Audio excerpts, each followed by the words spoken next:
Hello students, we are starting here with our first module, that is Fundamentals of Communication.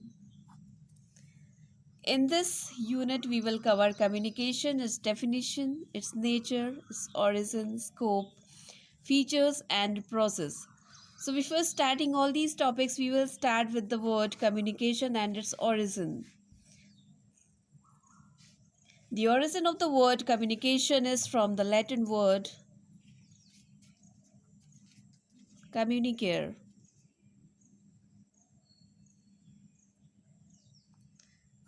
It means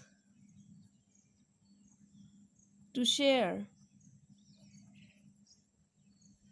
Sharing of information,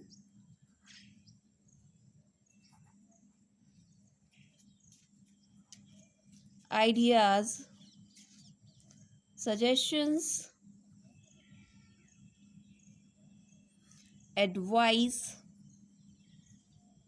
and anything for the purpose of sharing. So, communication is generally sharing of information from one person to another person. And the word has been taken from the Latin word communicare, which means to share. So, communication is a process. Its nature is sharing. Its origin is from the Latin word. And its scope, let's understand this. In your academic environment, you encounter various situations involving speech, writing, conversation with your friends, professors, and lots of people. You work with them.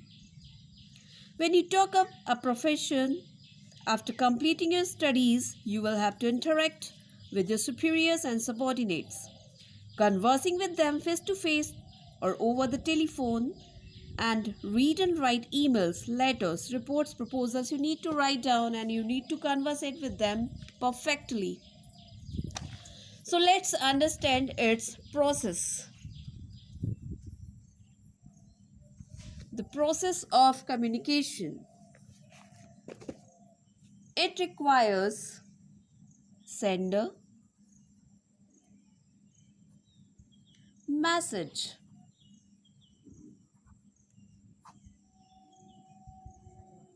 encoded,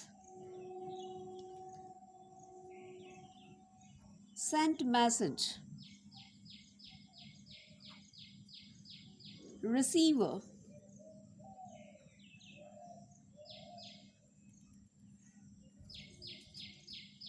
channel,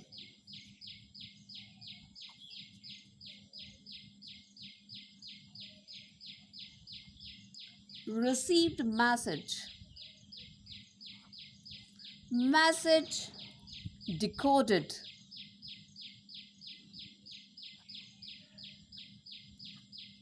then response.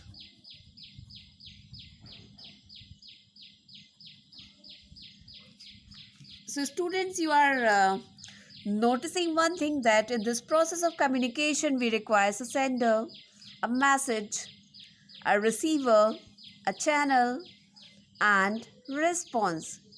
These are the basic factors: a sender, message, receiver, channel, response. And the starting with this the communication starts with one idea, means ideation is there.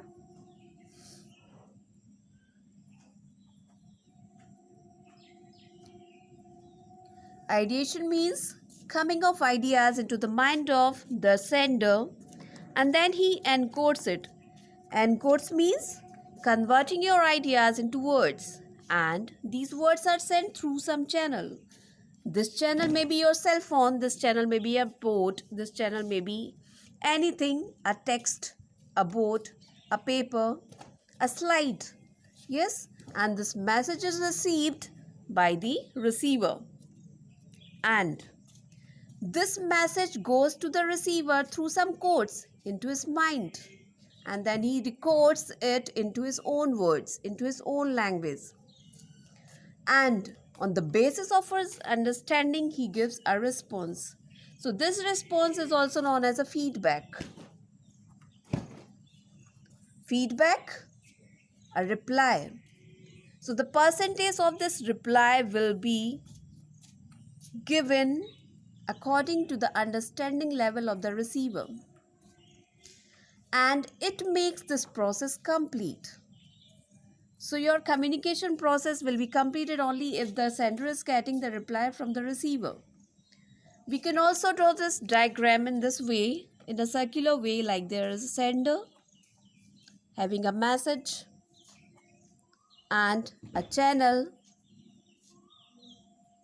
and through this channel he is sending this message to the receiver, and this receiver is decoding it, and this is known as a feedback. So this is communication. This is a process of communication, that the sender is sending a message through the channel to the receiver, and then he is decoding it. So the sender will do encoding. Encoding is the process of converting the ideas of the mind into the words. So students, all the sharing, like for different purposes. So all these type of sharing has a common denominator, or the name, the sharing of information. We talk with people for different purposes. We are the human beings, we live in society, and for different purposes we need to talk with the doctor, we need to talk with the lawyer, we need to talk with the teacher and the parents. So we have lots of purposes to communicate. So for professional purpose, we can talk with our boss, with the colleagues, seniors and juniors for different purposes. So to complete these purposes, we need to talk with them, and we take a medium to talk with them. It may be a meeting, it may be a discussion, it may be a telephonic conversation. So all these purposes can be done through a channel. So it's a process which is completed through a channel. Communication is a process, and it means there must be one sender. If we will talk about the features of communication, so there are the features like there must be one sender, one message, channel, receiver, there is decoding, there is encoding, and finally the feedback. So these are the features of a communication, that the sender encodes the message and sends through the channel. This channel is nothing but the medium used. It may be words, actions, signs, objects, combination of words. The receiver receives the message, decodes it, and acts on it. If the message received is the same as the message sent, there will be a response. If not, there have been a breakdown of communication, and this may happen because of noise. The reason for noise production have been discussed in detail, yes, in the barriers chapter. The transmission of the receiver's response to the senders, called feedback. Yes, the transmission of the receiver's response to the sender is called feedback. If this is, receiver is saying something with to the sender, it is that decoding, or it is the feedback. The feedback is essential as it is a barometer of effective communication. If you are sending a message to somebody, your communication cycle is complete only when you get a response to your message from the recipient.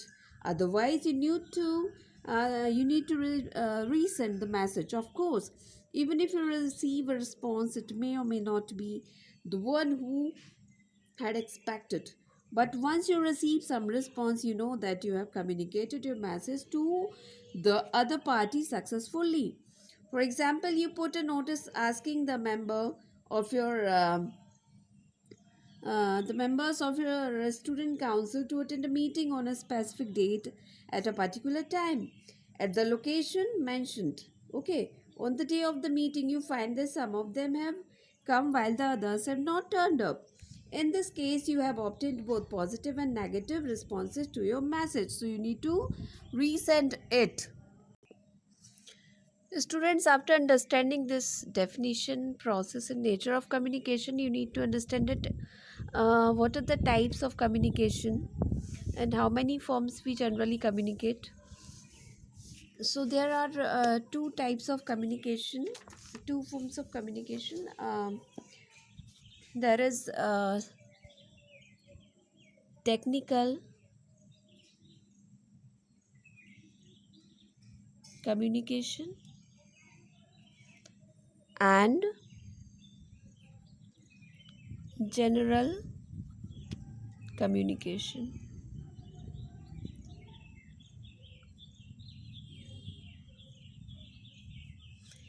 Technical communication has rules which are must to be followed, and general communication may be formal or informal both, so it may be. So while defining this technical communication, we can say one thing, that technical which is having some technique means which follow technique, and general means general, no compulsion of rules, it's free, it's up to you ki whether you are following the rules or not. Yes, so we can say that technical communication contains a technical message.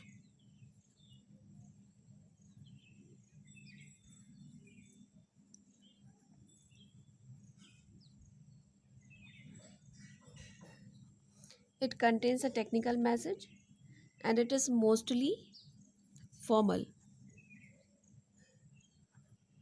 Yes, it is mostly formal and it follows a set pattern.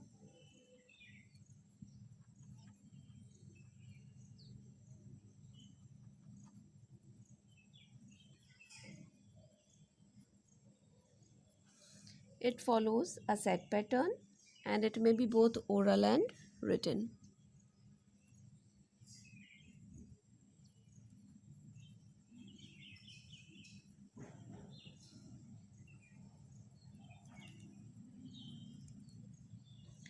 Always for a specific audience. It is very noticeable for your students that it is this technical communication is always for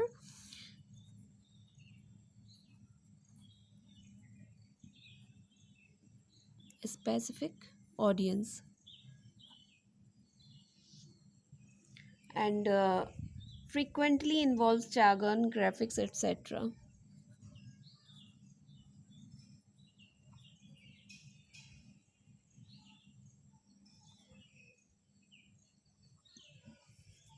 Frequently involves jargons,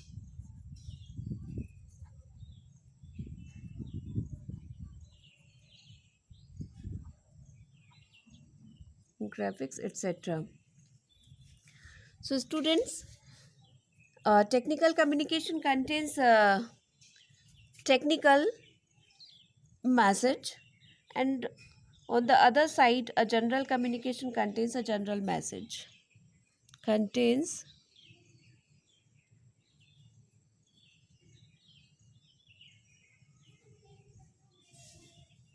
a general message, and it is mostly formal, but general is informal.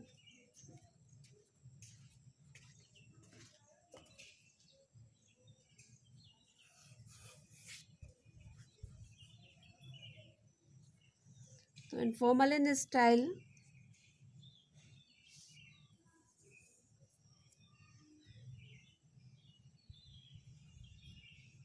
and approach.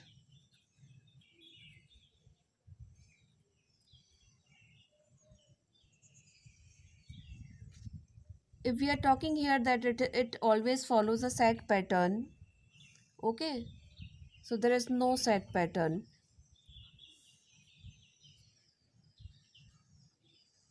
or the pattern is set by the speaker or by the writer itself. He or she has her or his own choice, and it is mostly oral,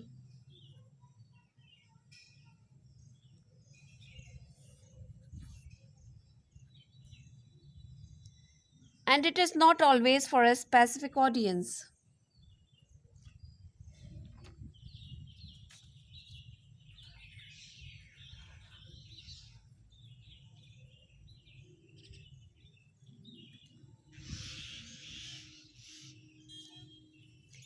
It is not always for a specific audience, and it does not involve the use of technical vocabulary and graphics frequently.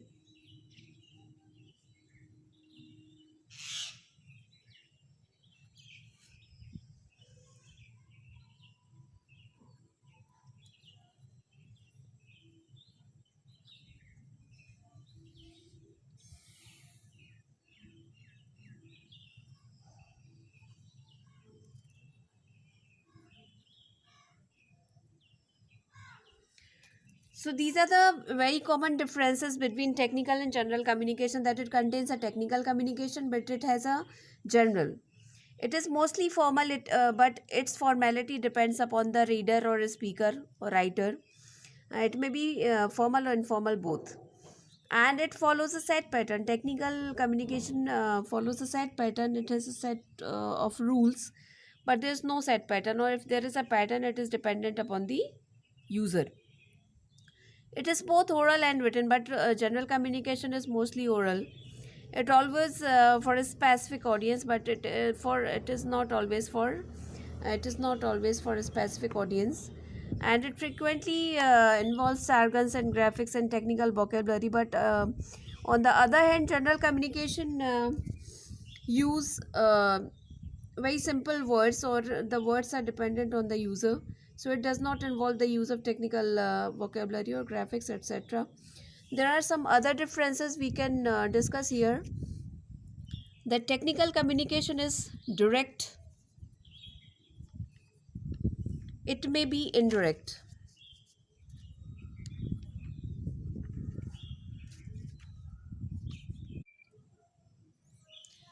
So technical communication is generally direct, and it can be direct or indirect both. Direct means which is direct in meaning, which is less number of words, which is easy to understand. And indirect means a roundabout way of explaining or telling the things, where we are using lots of words with unclarity of meaning or uncertainty. Yes, so because technical communication is done for certain objective or purpose to be completed, so we need to be very direct without roaming here and there. Just come to the point at once. Yes, so we can also say that come to the point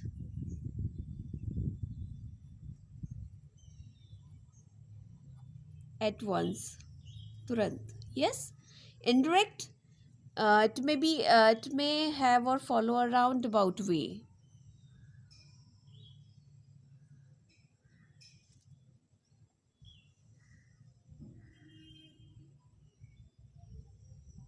Expressing the things.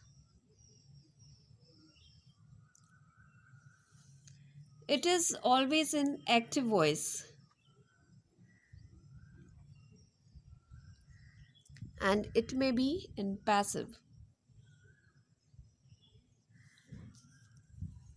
Technical communication always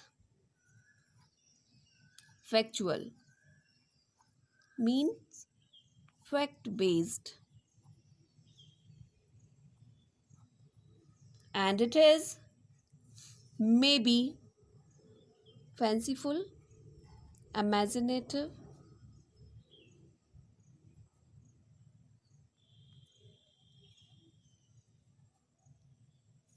It must be short and concise, means time saving.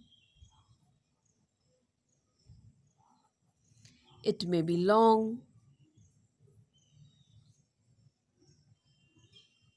elaborative, time taking, time taking.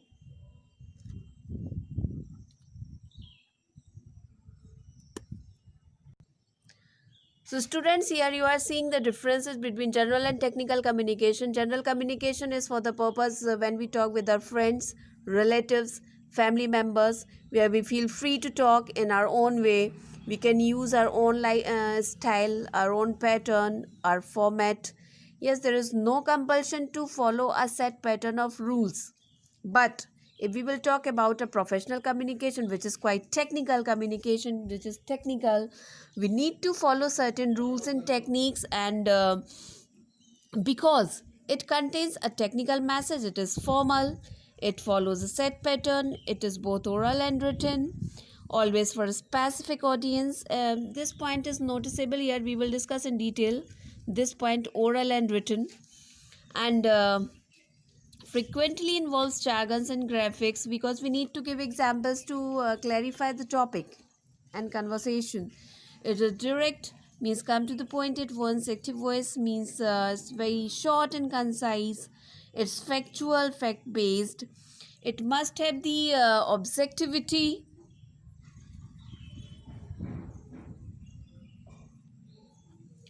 Means purposeful. It is purposeful, means it must have some purpose. And just at another hand, we will talk about general communication. It contains general message. It is mostly informal in the style and approach. No set pattern. It is mostly oral. It is not always for a specific audience. It does not involve the use of technical vocabulary or graphics. Indirect, roundabout way of expressing the things. And it may be passive, it is fanciful, imaginative, and it may be long, elaborative, and time taking. It may involve emotions.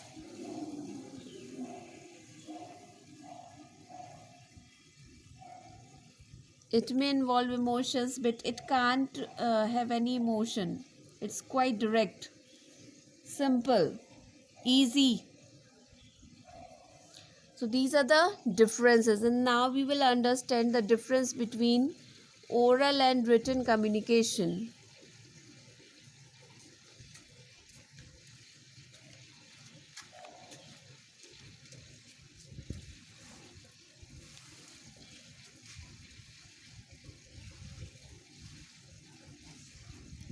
Oral and written communication. So we are discussing here oral forms and written forms, means oral communication and written.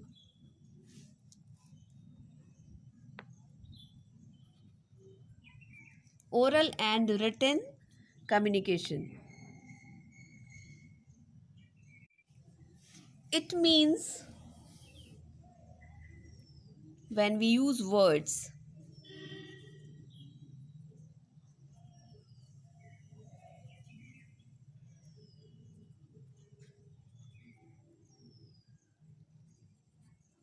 while speaking. So oral is speaking and written means when we use words in writing. Sending message in written or communication while in written forms. And the examples of oral forms are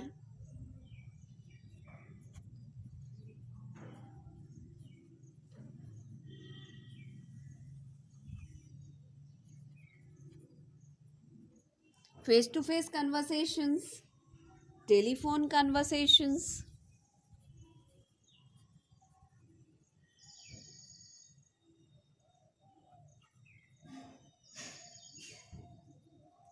meetings, seminars, conferences, dictation,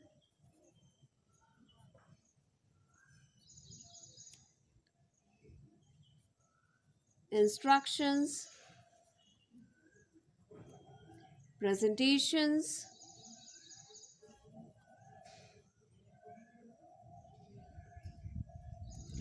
group discussions,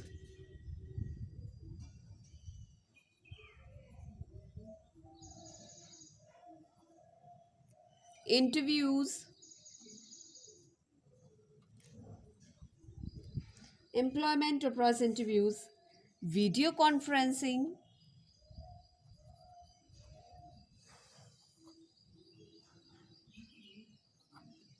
voice conferencing,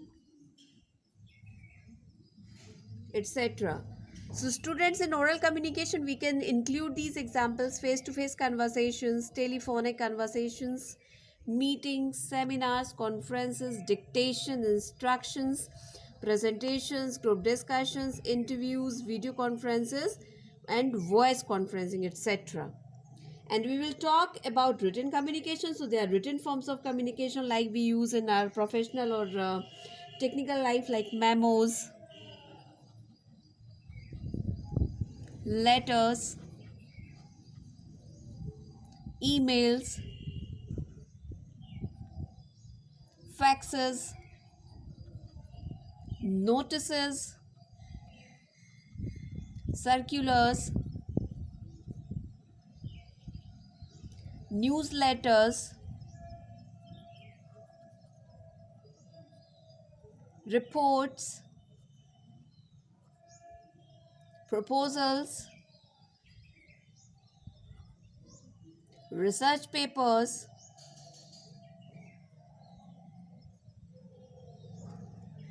bulletins, and brochures,